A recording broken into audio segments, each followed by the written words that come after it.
En el vídeo anterior quedamos emplazados para seguir buscando argumentos con los que contextualizar y tratar de entender fenómenos misteriosos como los que hemos ido tratando en varios de los últimos vídeos de este canal. Es una vía de indagación que he abierto saliéndome un poco, espero que no demasiado, del ámbito que es más natural para este canal, el de la divulgación de la filosofía, especialmente la de Ortega y Gasset.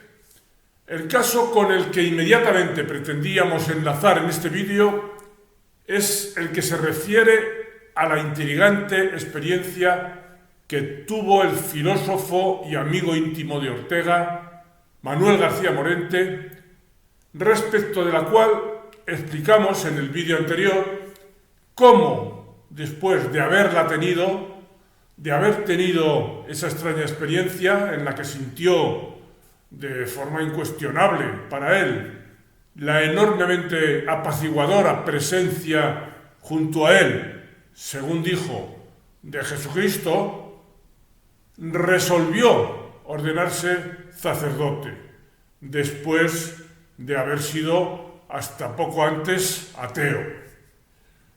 Hemos ido dando noticia en estos últimos vídeos de otros casos que podemos asimilar a este, algunos procedentes de experiencias místicas y otros que no pueden ser considerados exactamente así, pero guardando todos ellos intrigantes similitudes entre sí.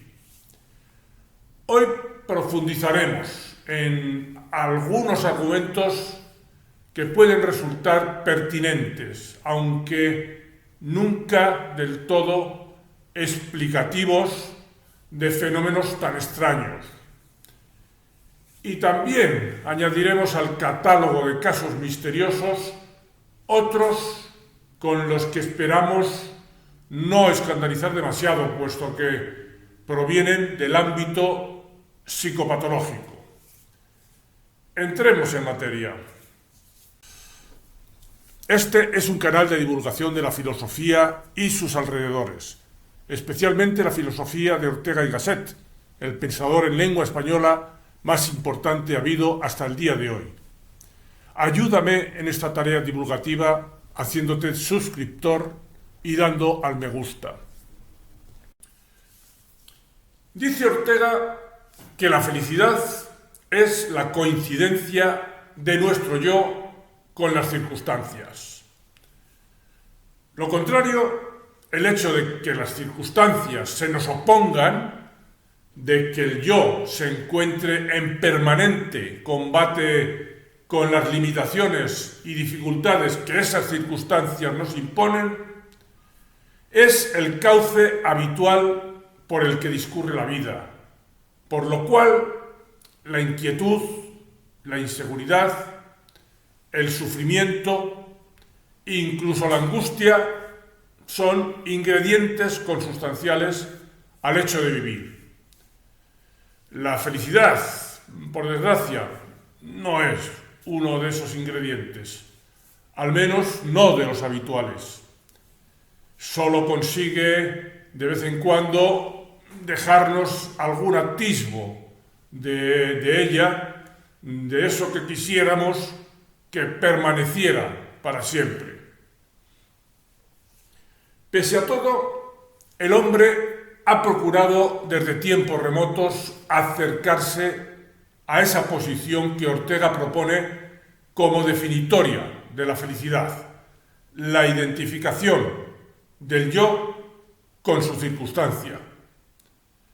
¿Cómo se puede suprimir esa distancia y confrontación entre el yo y la circunstancia, entre el yo y la realidad? Pues efectivamente, buscando fusionar de alguna manera ambas instancias. Y puesto que las circunstancias son algo que se nos impone y no tenemos sobre ellas un control para empezar, la variable a remover de la ecuación es el yo. Anular lo que es propio de ese sí mismo, de la voluntad, que es la instancia encargada por el yo de llevarnos desde lo que las circunstancias son hasta lo que queremos que sean. Esa lucha contra las circunstancias sería lo que se trata de anular para dejar de sufrir. Se puede observar que ha habido en la historia tres modos fundamentales de intentar esa anulación de la voluntad. En Oriente, el budismo propuso para ello la fórmula del desapego. Si dejo de sentir que mi yo está involucrado en aquello que me hace sufrir o inquietarme, si me desapego de todas las cosas que cuando me apego a ellas me crean inquietud y dolor, alcanzaré la paz y la tranquilidad, que son la base de la ansiada felicidad. En Occidente apareció, para empezar, otra fórmula, si no del todo idéntica a esta del budismo, sí equivalente en cuanto a ese objetivo de anular la contraposición entre el yo y la circunstancia. La propusieron los estoicos y la enunciaron como el llamado sustinere, es decir, afirmarse, aguantar, resistir. Y así Séneca decía, por ejemplo: me muestro como una roca aislada en medio de un mar agitado, que las olas no dejan de azotar por cualquier lado que se muevan, y no por ello la conmueven ni la desgastan con tantos siglos de continuos embates. Asaltad, acometed, os venceré resistiendo. Y aún aportó el cristianismo otra manera más de intentar anular esa distancia y confrontación entre el yo y la circunstancia. Fue con la idea de la providencia. Según ella, se trata no ya solo de aceptar lo que haya de ocurrir y por tanto de no oponer nuestro desacuerdo y consiguiente inquietud ante los acontecimientos.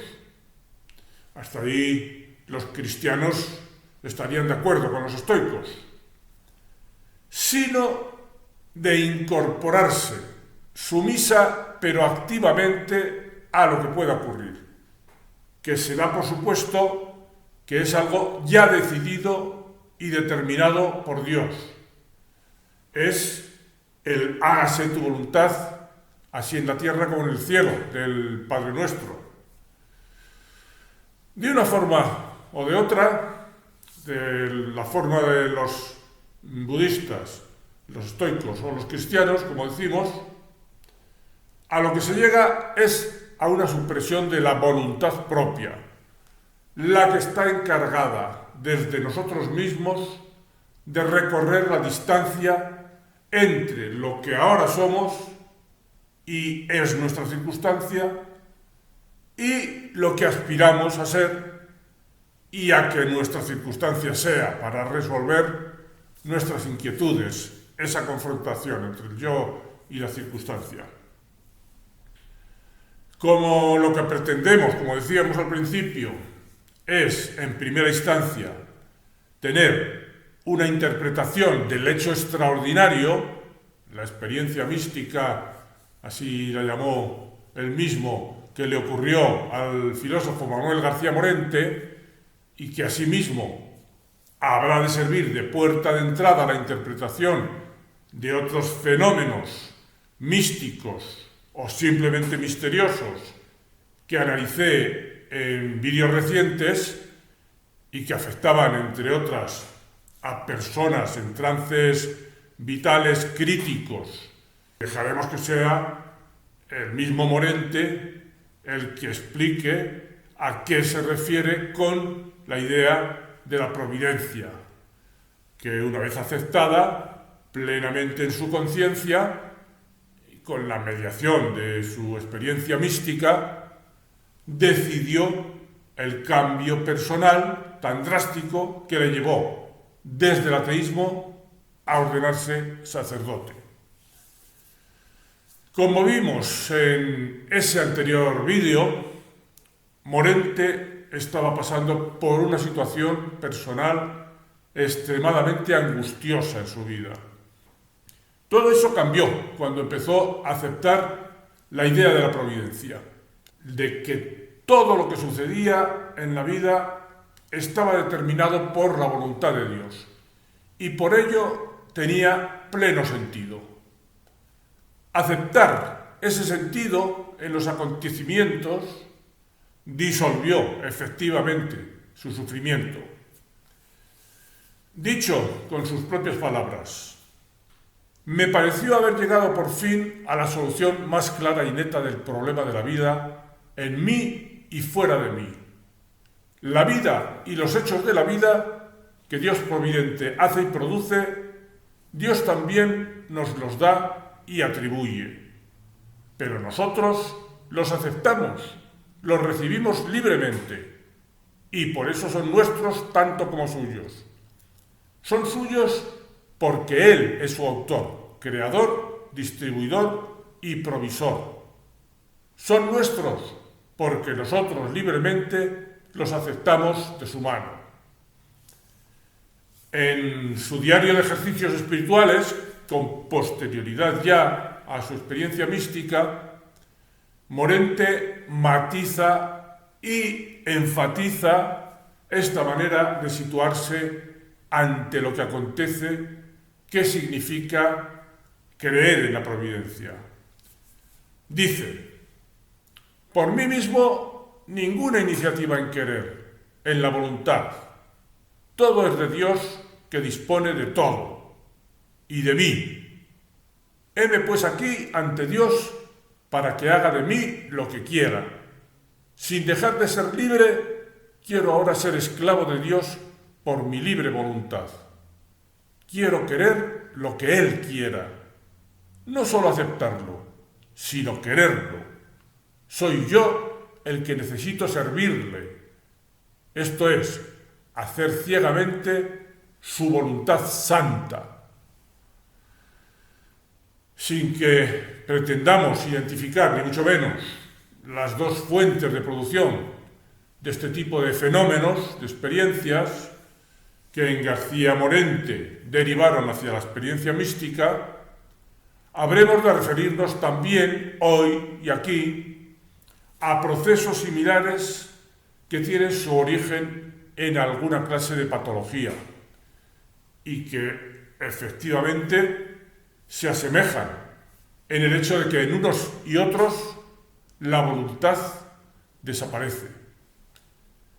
Nos fundamentaremos en las investigaciones que realizó Elisabeth Laborde Notable, psiquiatra y psicoanalista, y que dejó transcritas en su libro La evidencia y el inconsciente.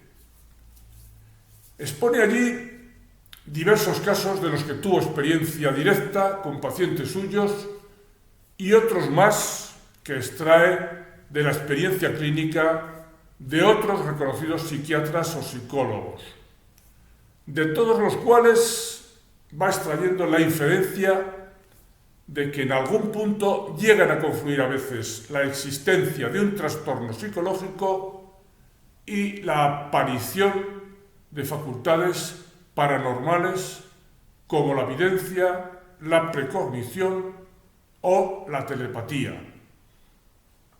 El estado mental que más propiciaba este tipo de fenómenos, según se deduce de estas investigaciones de esta psiquiatra y psicoanalista, era el propio del sonambulismo o el crepuscular, o bien los estados de despersonalización característicos del esquizofrénico. Estados mentales que recaen de esta manera también en aquella supresión de la voluntad a la que aludíamos como denominador común de todos estos casos. En los últimos citados, los esquizofrénicos, es habitual que el sujeto considere que todo lo que ocurre está predeterminado y que hay una especie de conexión cósmica o providencial entre todo lo que sucede. Y tiende, en esa medida, a interpretar la clave simbólica en la que, según él, cada fenómeno o suceso se relaciona con los demás. El caso no dejaría de ser un síntoma cualificado de su trastorno si no fuera porque algunas veces esos enfermos mentales demuestran poseer capacidades de evidencia o telepatía reales, constata Elisabeth Laborde Notable. Se han realizado estudios experimentales por parte de psiquiatras que, sin embargo, han demostrado que esas facultades de evidencia son aleatorias, imprevisibles y no son fruto de la intencionalidad. Es decir, que los sujetos esquizofrénicos que llegan a manifestarlas no lo hacen a voluntad, como acaban creyendo algunos que fácilmente desembocan en el fraude ante sus interlocutores, precisamente por creer que esa facultad la tienen de manera ya intrínseca. Precisemos que la gran mayoría de las veces las interpretaciones de los esquizofrénicos son simplemente delirantes. Ese es uno de los caracteres propios de la esquizofrenia, el delirio y la alucinación. La mayoría de los videntes investigados por Elisabeth Laborde Notable comienzan su manifestación con la fórmula «yo veo».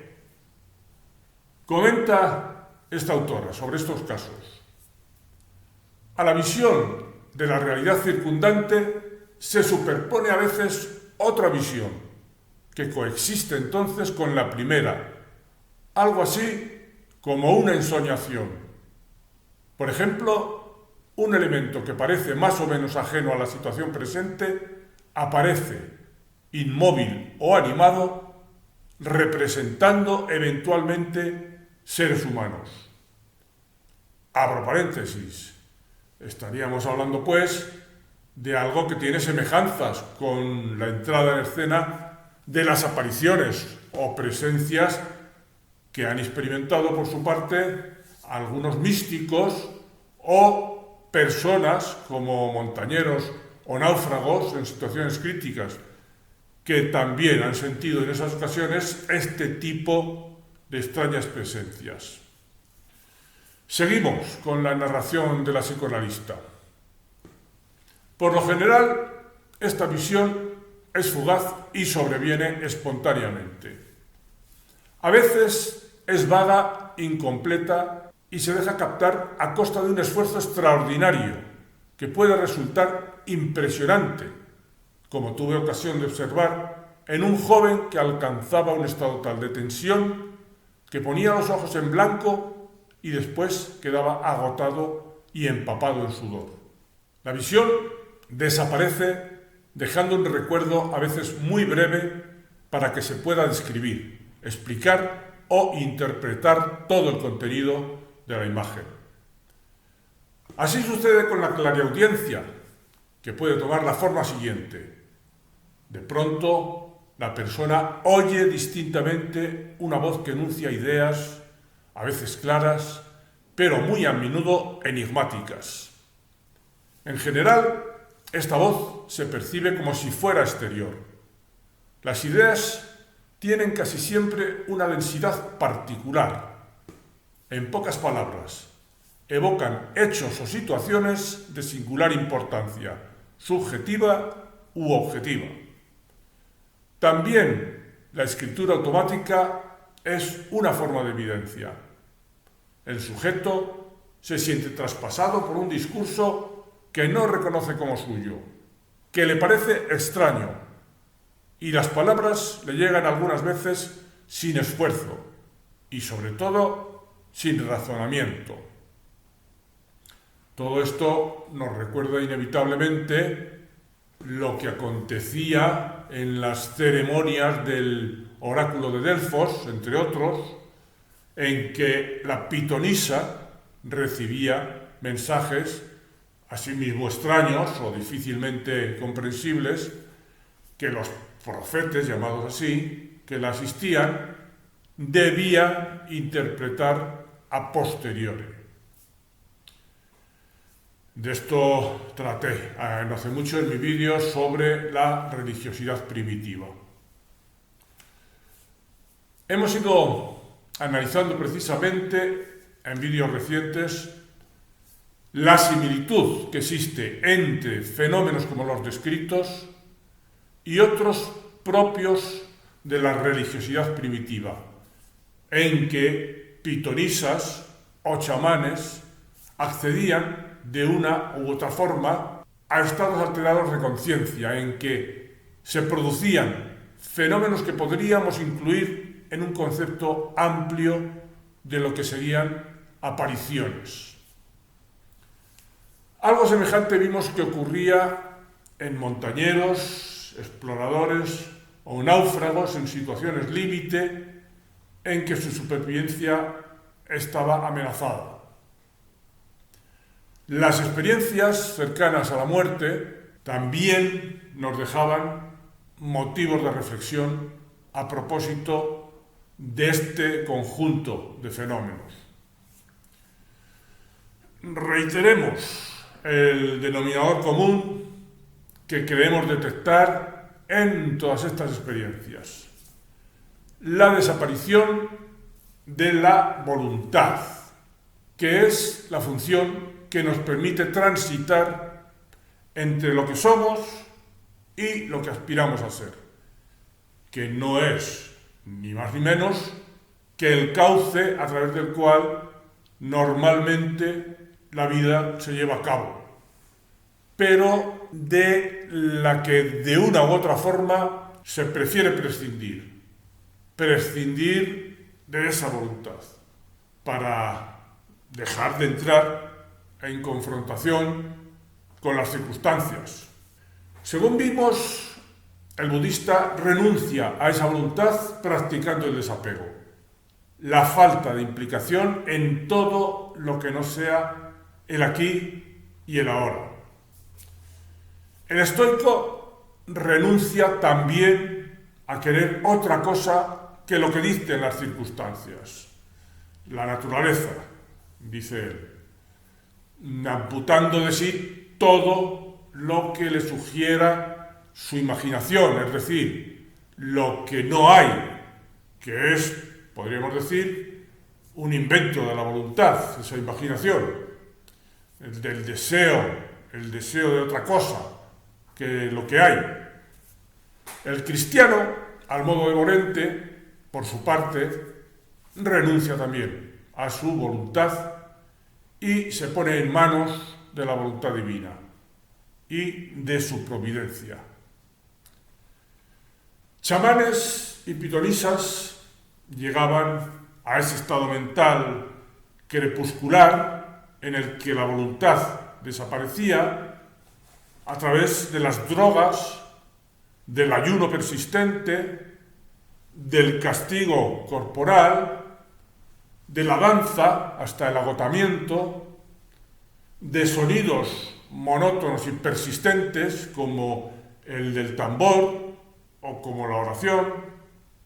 Vimos en otro vídeo también cómo en montañeros y exploradores al límite de sus fuerzas, la anulación de la voluntad que daba paso a la aparición de extrañas presencias procedía, según ya hemos comentado, del estado mental y físico de agotamiento en el que se encontraban. Ese estado de agotamiento que buscan, por ejemplo, hoy por su lado, los derviches, bailando sin cesar, como eventual modo de acceso a la posible experiencia mística. Hoy, en fin, hemos visto otros modos de desaparición o inexistencia de la voluntad, los que pueden llegar por la vía de las psicopatologías. Pues bien, no queda completado el perímetro que abarcan estas experiencias con las que hasta ahora hemos referido, sino que habría otras más y que discurren, podríamos decir, que en dirección precisamente contraria a las patologías. Por ejemplo, las que la mitología atribuye tradicionalmente a las musas y que veremos otro día, que también podemos incluir de alguna forma en el mismo ámbito de fenómenos, al menos considerados en sentido amplio, que todos estos que hemos ido refiriendo. Bien, pero creo que en este vídeo ya no cabe más, así que dejaremos la cuestión planteada pendiente de tratar en un vídeo próximo. Así que hasta otro vídeo, amigos.